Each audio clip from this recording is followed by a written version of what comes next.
If my husband had just opened the door, he would still have a roof over his head. Instead, he left me to freeze.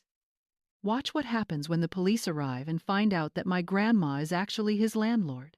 The windshield wipers on my Subaru Forester were fighting a losing battle against the lake-effect snow. It was a heavy, wet concrete that slapped against the glass with a rhythm that sounded like a heartbeat in distress. I was driving on Interstate 90, a road I had driven thousands of times, but tonight it felt like the surface of the moon. The whiteout was absolute. The hood of my car was a suggestion.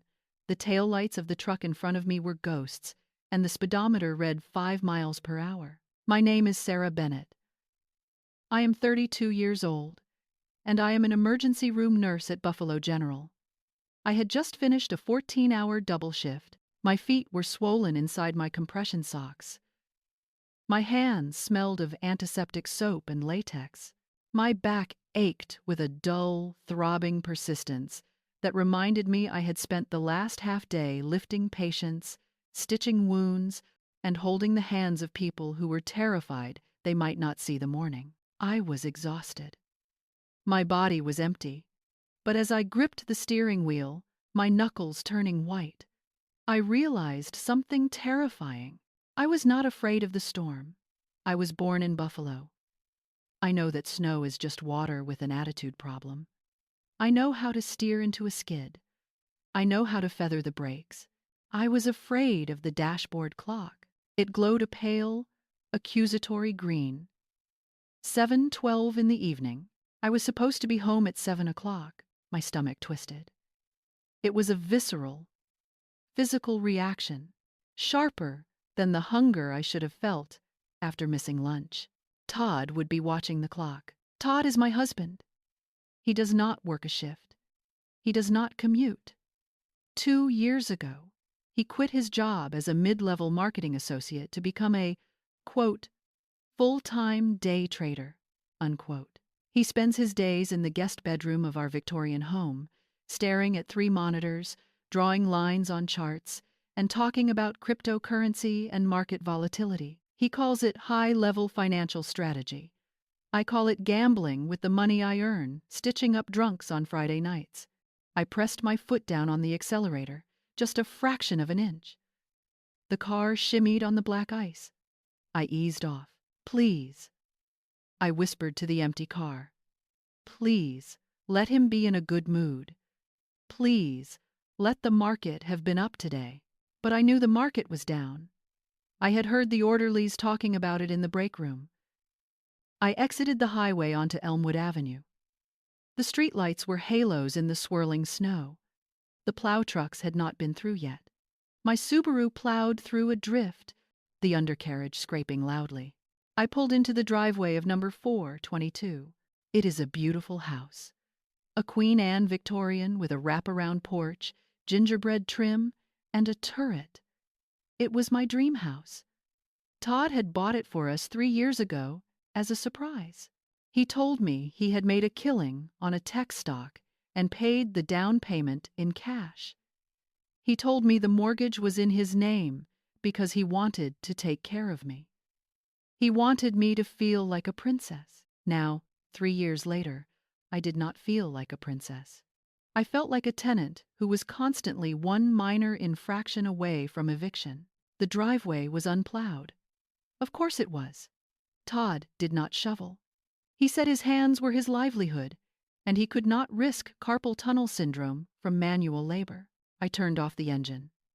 The silence rushed in, heavy and cold. I looked up at the living room window. The curtains were open. I saw a silhouette standing there, illuminated by the warm, yellow light of the interior. It was Todd. He was not looking at the storm. He was looking at his watch. He saw me. He did not wave. He simply turned around and walked away from the window. I took a deep breath. I checked my reflection in the rearview mirror. I looked tired. There were dark circles under my eyes. My messy bun was fraying. Just apologize, I told myself. Say the roads were bad. Say you are sorry. Do not argue. I grabbed my bag. I stepped out of the car. The wind hit me like a physical blow. It was 20 degrees below zero with the wind chill. The snow bit at my exposed face.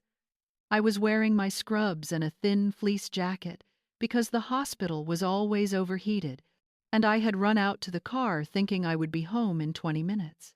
I trudged through the knee-deep snow to the porch steps. I climbed them.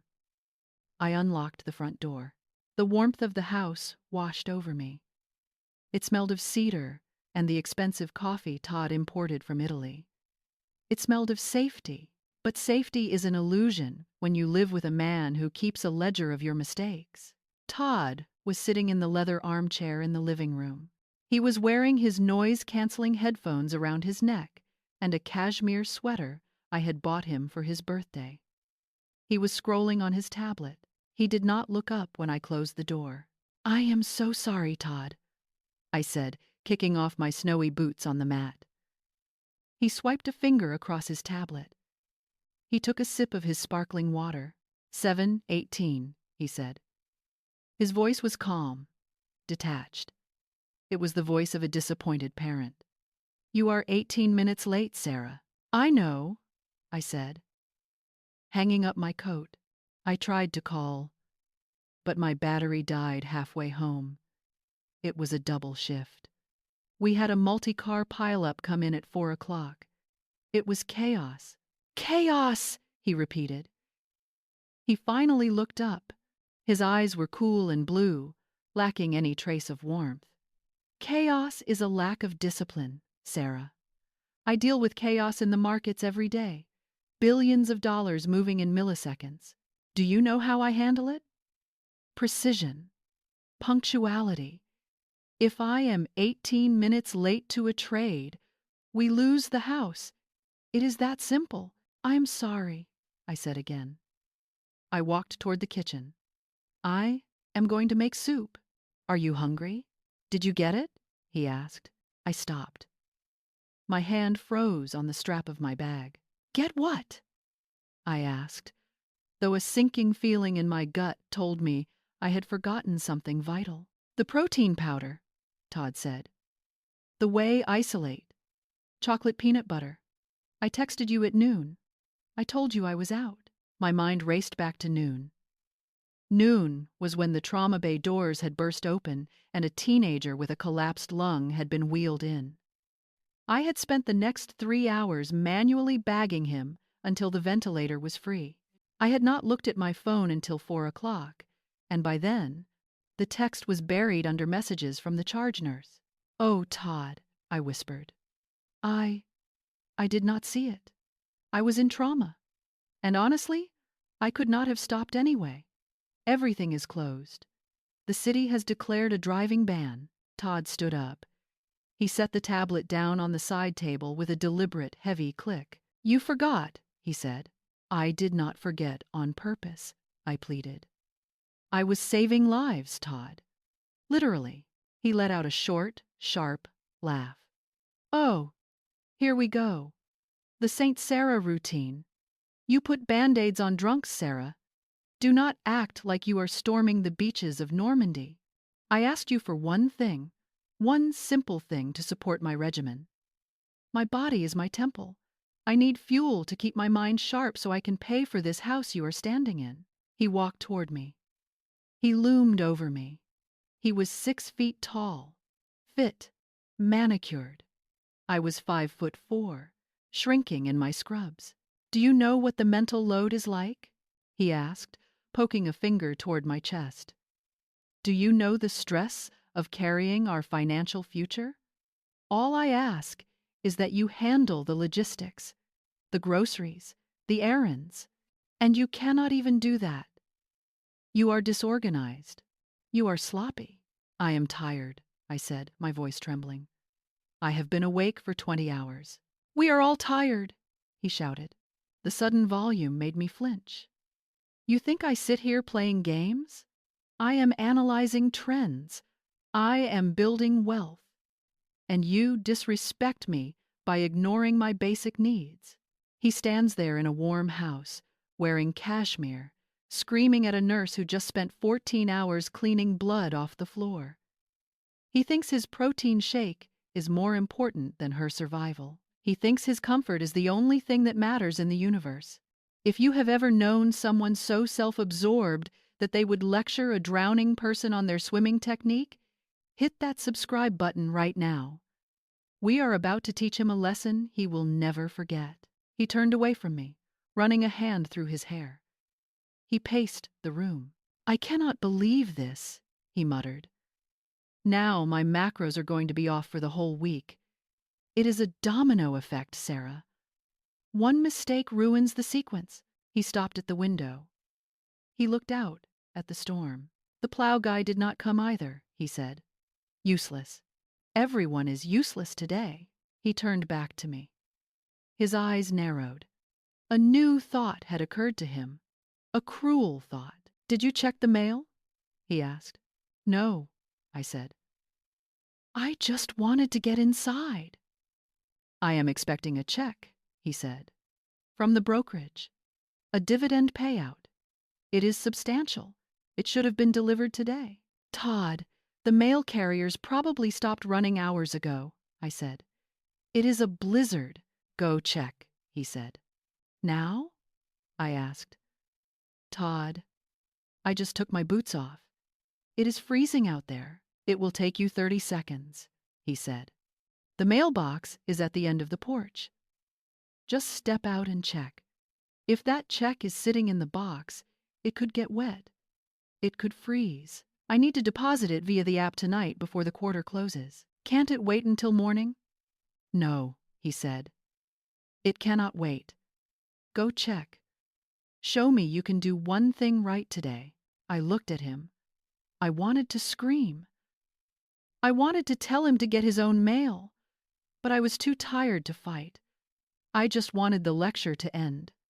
I wanted to eat soup and go to sleep. "Fine," I said. I did not put my boots back on. I slipped my feet into my clog slippers. I did not put my heavy coat back on. I kept my thin fleece jacket zipped up. "I will be right back," I said. I opened the front door. The wind howled, snatching the heat from the hallway. I stepped out onto the porch. The snow had drifted up against the doorframe. It swirled around my ankles, cold and biting. I walked the 10 feet to the mailbox mounted on the porch railing. My slippers slid on the painted wood. I opened the mailbox lid. It was frozen shut, and I had to pry it open with my numb fingers. It was empty. Of course it was empty. "There is nothing here," I yelled over the wind. I turned back to the door, and then I heard it, the distinct, heavy thunk of the solid oak door closing, and then the sharp, metallic click of the deadbolt sliding home. I froze. For a second, I thought the wind had blown it shut. I ran back to the door. I grabbed the brass handle. I twisted it. It was locked. "Todd!" I shouted. I knocked on the glass pane in the center of the door. "Todd! It locked! Open up!" I saw his face appear in the small window. He was smiling. Not a happy smile. A calm, teaching smile. He leaned close to the glass. I could see his breath fogging it up from the inside. "Todd!" I screamed. "Open the door! It is freezing!" He did not open the door. Instead, he spoke. I could not hear him through the heavy wood and the howling wind. He pointed to his phone. My phone buzzed in my scrub pocket. I pulled it out with shaking hands. A text message. "You need to learn respect, Sarah." I stared at the screen. My fingers were already turning red. I looked up at him. He was typing again. "Cool off out there for an hour. Maybe the cold will teach you to prioritize my needs. Maybe it will remind you how lucky you are to have a roof over your head that I provide." "Todd!" I hammered on the door with my fist. "This is not funny. I am wearing scrubs. I will get hypothermia." He brought his face close to the glass again. He mouthed the words slowly, so I could read his lips. 1. hour. Then, he reached out and pulled the shade down over the window. The rectangle of light disappeared. I was alone on the porch. I looked at my phone. 2% battery. The cold was draining it instantly. I tried to dial 911. The screen went black. I pressed the power button. Nothing. The phone was dead. I stood there, staring at the black rectangle in my hand. The wind whipped my hair into my eyes. The snow was piling up on my shoulders. I was trapped. I ran to the living room window. I tried to look inside, but the curtains were drawn tight. I ran to the edge of the porch and looked at the driveway. My car keys were in my bag. My bag was inside the house. I looked down the street. It was a white void. No cars, no plows. The neighbors' houses were dark shapes in the distance, their lights blurred by the storm. Even if I could make it to the house next door, they were away in Florida for the winter. I was trapped in a whiteout, in 10 below zero weather, with nothing but cotton scrubs and a fleece jacket. I hugged my arms around my chest. I started to jump up and down. I knew the physiology. I knew what happened next. First, the shivering would be violent. That was the body trying to generate heat. Then, the shivering would stop. That was the muscles running out of glucose. Then, confusion, lethargy, the desire to lie down and sleep. And then, the heart would stop. I looked at the heavy oak door. My husband was on the other side. He was probably drinking his sparkling water. He was probably looking at his charts. He was timing me. He thought he was teaching me a lesson. He did not know that he was killing me. I huddled into the corner of the porch, where the wind was slightly less brutal. I pulled my knees up to my chest. 1 hour, he had said. I checked my watch. 7:25. I had to last until 8:25. But as the first numbness started to creep into my toes, I knew the truth.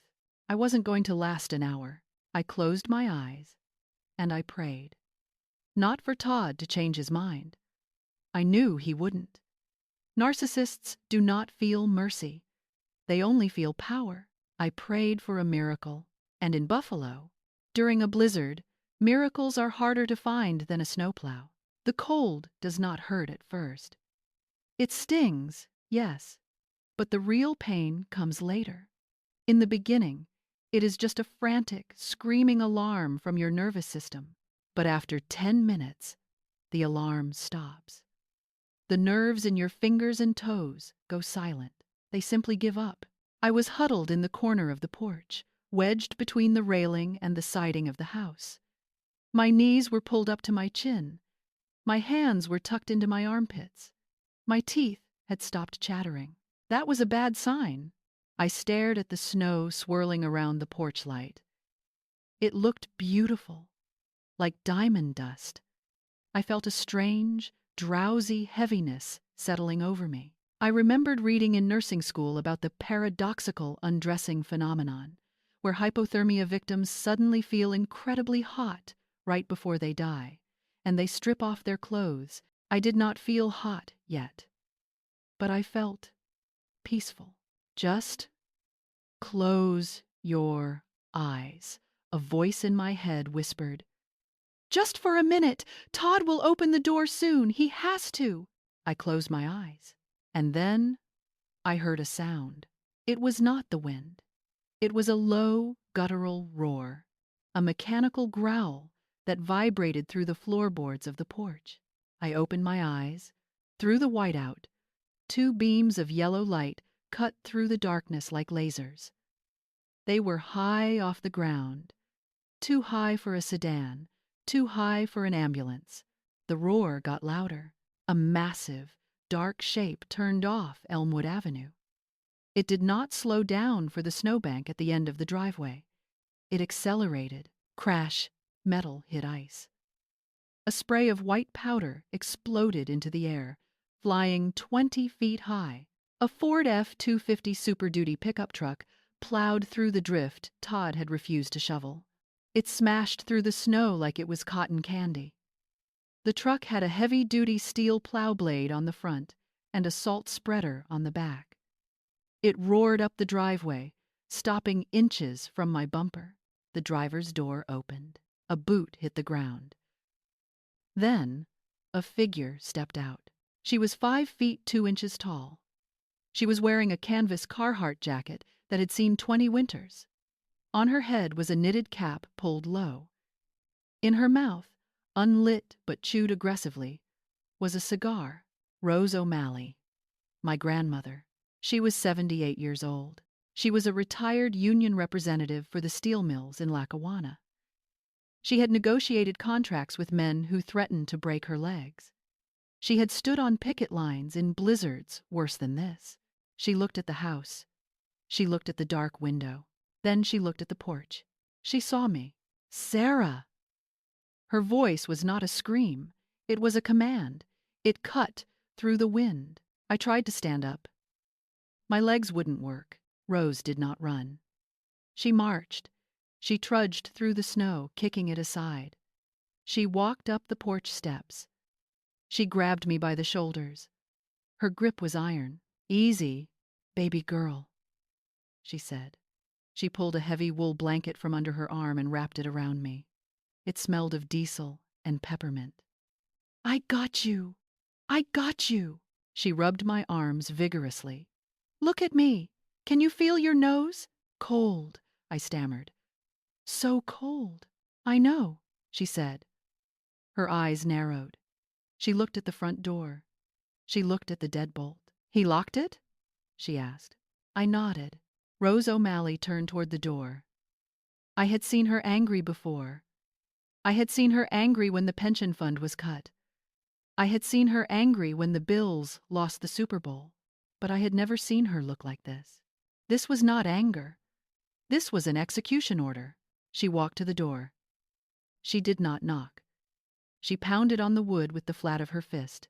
Bam, bam, bam. "Open up," she bellowed. "Now!" Inside, the shade on the window lifted. Todd peered out. He saw the truck. He saw Rose. He looked confused.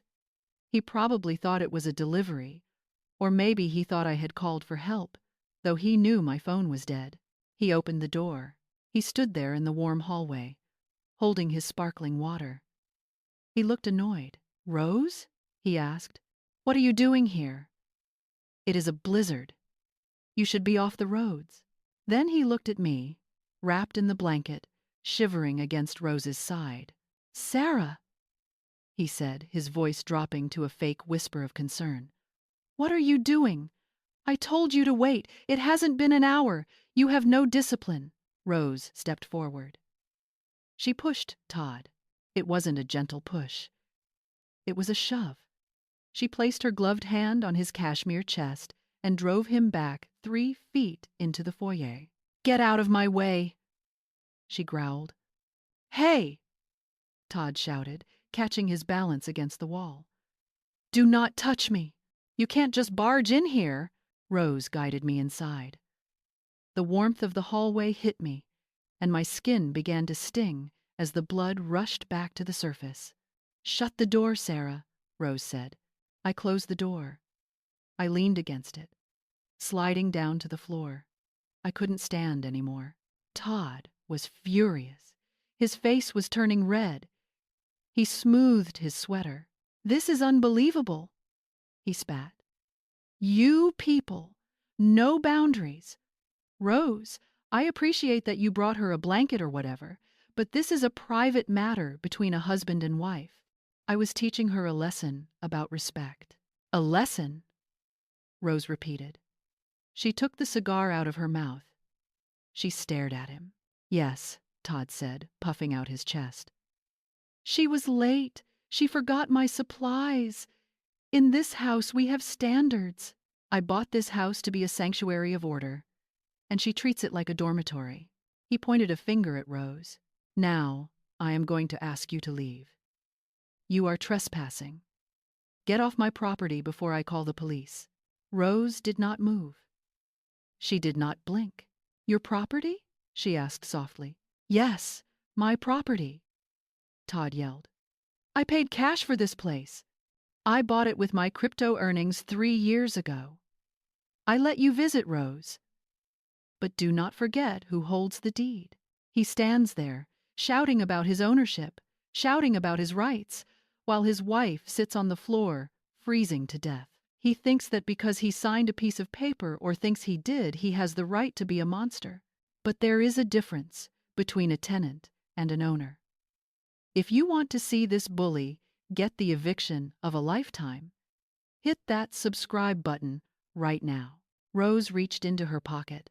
She pulled out a key. It was not a modern key. It was not a silver quickset key like the one Todd had on his keychain. It was a heavy iron skeleton key. It was old. It was ornate. It looked like it belonged to a museum. She held it up. Todd, she said, do you know what this is? A key, he sneered. So what? So, it is the master key, Rose said, for the original Victorian mortise locks on every door in this house. The previous owner gave it to me at the closing. Todd laughed. The previous owner? I bought this house from a bank foreclosure, Rose. You are senile. No, Rose said. You didn't. She took a step closer to him. She lowered her voice to a whisper that was louder than his screaming. 3 years ago, she said, you came to Sarah and told her you wanted to buy a house. You told her you found a deal. You told her to give you her savings for the down payment. $30,000. I looked up from the floor. Grandma? He took your money, Sarah, Rose said, never taking her eyes off Todd. And he didn't buy a house. He put it all into some digital coin that crashed 2 weeks later. He lost every penny. Todd's face went white. That is a lie, he stammered. You don't know what you are talking about. I know everything, Rose said. I found out because I still have friends at the bank. I knew he was going to tell you he lost the money. I knew it would break your heart. I knew you would blame yourself. She looked at me. Her eyes softened. So I fixed it. She turned back to Todd. I bought this house, she said. Me, Rose O'Malley. I bought it through a holding company called O'Malley Properties, LLC. I paid cash, full price. Todd shook his head. No. I signed the mortgage. I pay the mortgage every month. You signed a dummy lease, Rose said. I had my lawyer draw it up. It looked like a mortgage document to you because you are arrogant and you don't read the fine print. You have been paying rent to my LLC for 3 years. And that rent? I haven't spent a dime of it. It is sitting in a savings account for Sarah. Todd backed up. He hit the staircase railing. You tricked me? I protected her, Rose said. I let you play house because as long as you were treating her okay, I figured she was happy. I let you pretend to be the big man. She stepped forward again. She held the skeleton key up to his face. But tonight, she said, tonight, you locked my granddaughter outside in a blizzard. You tried to kill her. I didn't. Todd squeaked. It was just an hour. It is 10 below zero, Rose shouted. The sound echoed off the high ceilings. That is reckless endangerment. That is a felony. She pointed the key at his chest. And then she said the 3 words, the words that ended his reign. It is mine. She gestured to the walls. This floor? Mine. That roof? Mine. That furnace you are so fond of? Mine. She looked him up and down with pure disgust. You are not the owner, Todd. You are a tenant at will. And your tenancy just ended. Todd looked around the foyer as if the walls were suddenly closing in on him. He looked at the chandelier. He looked at the rug. He looked at me, shivering on the floor. Sarah, he said, his voice trembling. Tell her we are married. This is marital property. She can't kick me out. I looked at him. I saw the fear in his eyes, but I didn't feel pity. I felt the cold leaving my body. I stood up. I held the blanket tight around me. "Grandma," I said, "is it true?" "Every word," Rose said. "I have the deed in the truck." I looked at Todd. "You lost my money? The down payment?" I was going to make it back," he pleaded. "The market just turned on me. I did it for us." "You did it for your ego," I said. I looked at Rose. "Get him out," I said. Rose smiled. It was a grim, wolfish smile. "With pleasure." She turned to the door. "But first," she said, "we are going to need a witness, because I have a feeling this tenant is going to cause property damage." She opened the front door. Standing on the porch, brushing snow off his shoulders, was a police officer, Officer John Kowalski. "Hello, Rose," he said, stepping into the warmth.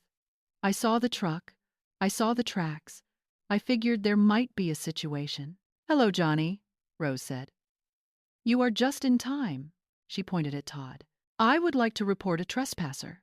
Officer John Kowalski shook the snow off his uniform cap. He was a big man, the kind of guy who looked like he had been carved out of the same granite as the City Hall building. He looked at Todd. He looked at Rose.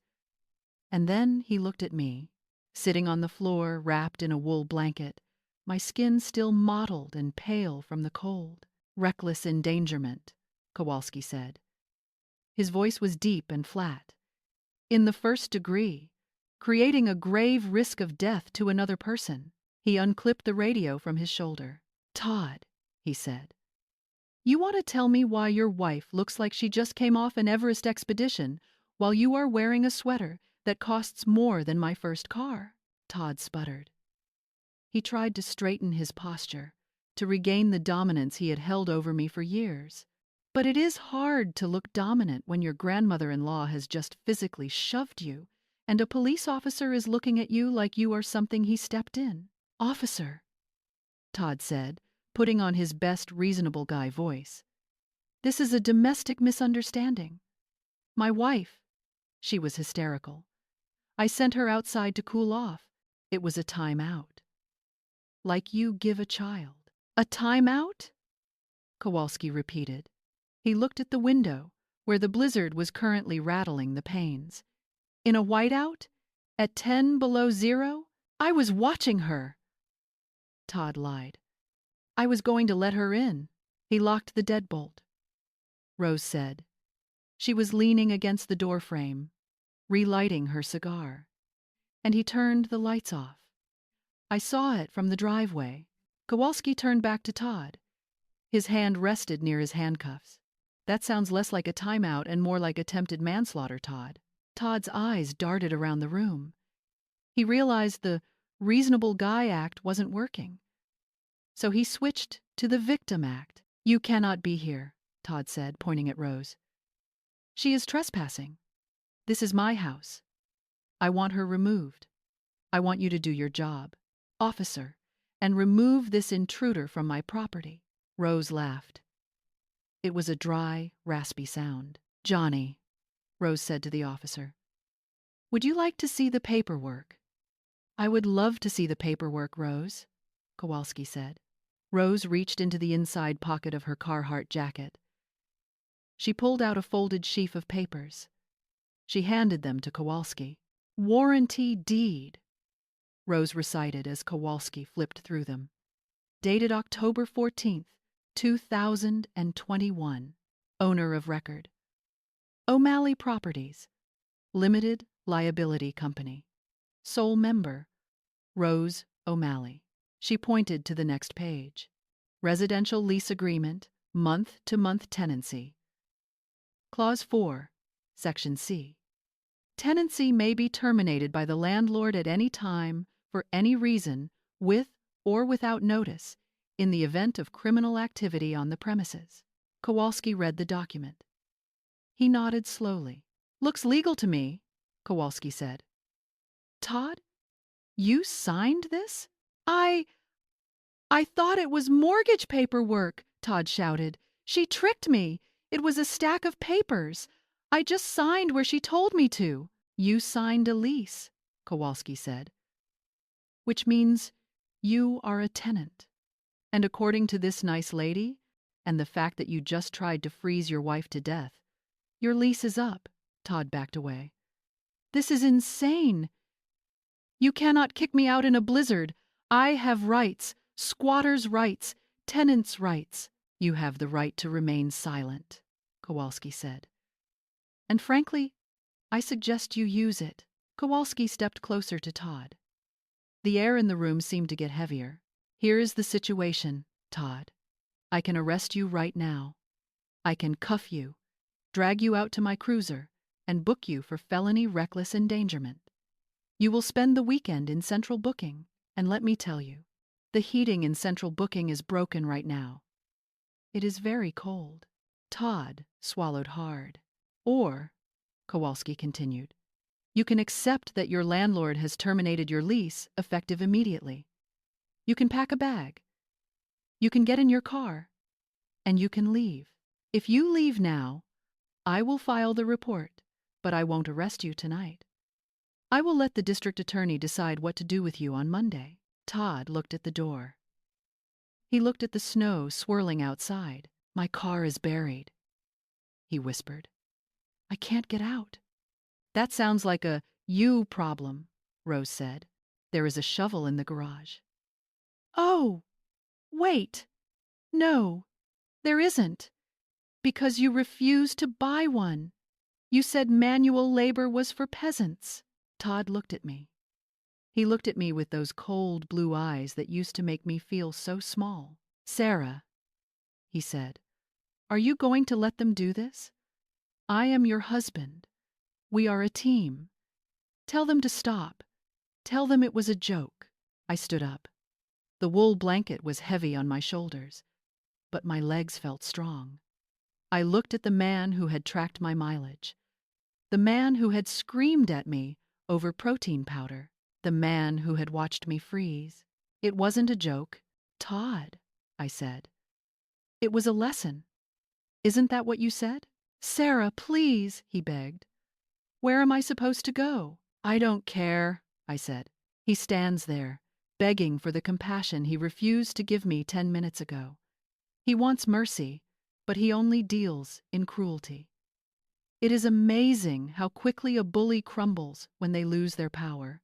If you are sick of people who demand loyalty while giving you nothing but abuse, hit that like or subscribe button right now. Let's finish this. You have 10 minutes, Kowalski said, checking his watch. After that, the cuffs go on." Todd scrambled. He ran toward the stairs. "I need my things," he yelled. "I need my computer, my monitors. My setup is worth $10,000. Rose stepped to the bottom of the stairs, blocking him. "Hold on," she said. "What?" Todd screamed. "I am packing." "Read the lease, Todd," Rose said calmly. "Page 3, furnished rental. All furniture, appliances, and electronics provided by the landlord remain the property of the landlord." Todd froze. "My computer?" "I bought that computer," Rose said. "I bought the desk. I bought the chair. I bought the monitors. I paid for them with the credit card you borrowed from Sarah 2 years ago. Remember? You said you needed startup capital." Todd's mouth opened and closed. "But my data," he stammered. "My charts." "Property of O'Malley Properties," Rose said. "You can take your clothes. You can take your toiletries. And you can take that tub of protein powder you were so worried about. Everything else stays." Todd looked like he was going to cry. He ran past her, up the stairs. We heard him tearing through the bedroom. We heard drawers slamming. We heard the zipper of a suitcase. 10 minutes later, he came down.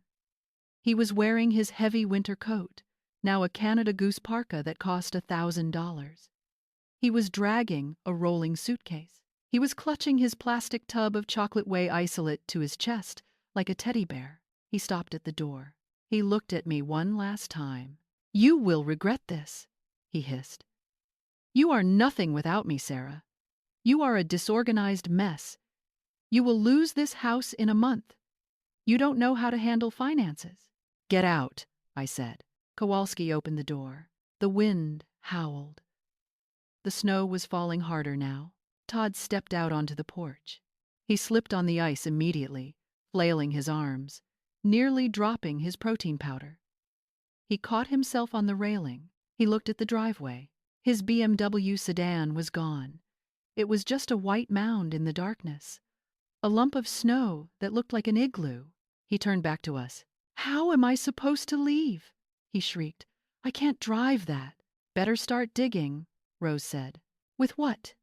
Rose looked around the porch. She picked up a small, plastic ice scraper from the window ledge. It was the kind you buy at a gas station for $2. It had a 4-inch blade. She tossed it to him. "Good luck," she said. Todd caught the scraper. He looked at the mountain of snow covering his car. He looked at the tiny piece of plastic in his hand. "This is impossible!" he yelled. "It builds character," I said. "Isn't that what you told me about walking to the store?" Kowalski stepped onto the porch. "Go on, Todd. Dig." Todd walked down the steps. He sank to his knees in the snow. He crawled toward his car. The wind whipped his hood off his head. We watched him. We stood in the warm foyer, looking out the glass storm door. He started to scrape. It was pathetic. He was using his gloved hands to scoop snow, trying to clear the windshield. He was slipping and sliding. He looked small. He looked cold. He looked like he was finally learning a lesson. Rose shut the heavy oak door. She threw the deadbolt. Click. The sound was final. "Well," Rose said, dusting off her hands. "That is that." "Well," she turned to me. "You hungry?" "I brought soup." We went into the kitchen. Rose put a pot on the stove, the Viking range she had apparently paid for. It was chicken noodle soup, homemade, thick with vegetables. I sat at the kitchen island. I was still wrapped in the blanket. My hands were shaking, but not from the cold anymore. From the adrenaline leaving my body. "Grandma," I said. Did you really buy the house?" Rose stirred the soup. "Yep, 3 years ago. When you called me crying because Todd told you the bank transfer got lost and he lost your savings, I knew he was lying. I ran his credit. It was garbage. He couldn't buy a sandwich, let alone a Victorian. So you bought it? I wasn't going to let you be homeless, Sarah. But I couldn't tell you the truth. You were so in love with him. You wouldn't have believed me. You would have thought I was being a meddling old woman." She poured the soup into a bowl and slid it toward me. "So I bought it. I set up the LLC. I had my lawyer act as the bank.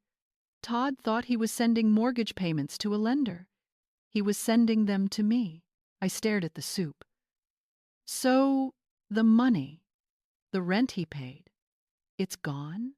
Rose reached into her purse. She pulled out a small bank book. She put it on the counter. "Open it," she said.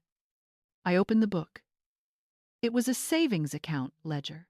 O'Malley Properties. Sarah Bennett Trust. I looked at the balance. 3 years of mortgage payments. $3,000 a month. Plus interest. $112,000. I gasped. "Grandma, I didn't keep a dime," Rose said. "I figured you would need a nest egg when you finally woke up. I just didn't think it would happen in a blizzard." I started to cry. Real tears this time. Tears of relief. Tears of gratitude. "He told me I was broke," I sobbed. "He told me I was bad with money. He told me I was lucky he let me live here." "He was projecting," Rose said. She came around the counter and hugged me. "You are not broke, baby girl. You are rich. You have a house that is paid off. You have $100,000 in the bank. And you have a job that actually matters." She kissed the top of my head. "And now," she said, You have your life back. We ate the soup in the kitchen. It was the best meal I had ever tasted. An hour later, we heard a sound from the driveway. An engine revving, tires spinning on ice. Then, finally, the sound of a car finding traction and moving away. We went to the living room window. We looked out. The driveway was empty, save for the massive tracks of Rose's plow truck. Todd's car was gone. He was gone. I walked to the front door. I looked at the lock. It was an old lock. A skeleton key lock. I took the heavy iron key Rose had given me. I slid it into the keyhole. It turned with a satisfying, heavy thunk. I was safe. I turned off the porch light. Outside, the storm raged on. The wind howled and the snow fell, burying the tracks of the man who had tried to break me. But inside, it was warm.